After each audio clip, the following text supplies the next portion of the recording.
Long-time partner ni Haji Alejandro, hindi nakapunta sa unang wake ni Haji.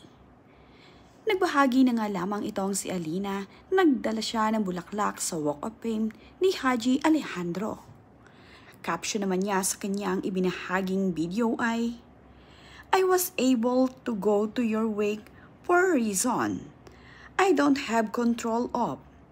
But I'm glad I'm here to pray for you and watch your star shine. I want to thank Eastwood City Walk of Fame for giving you honor today. You truly are a legend, and your wonderful music will live on forever. We love you so much, Haji Alejandro." Kahapon nga ay nagbahagi itong si Alina ng isang mensahe para sa kanyang partner na si Haji Alejandro. Sabi nga niya dito ay, "My love, we spent the last 8 days of your life together. I am grateful to your kids and Ali and Rachel for reaching out to me. I have been waiting. I think of you every hour of every day."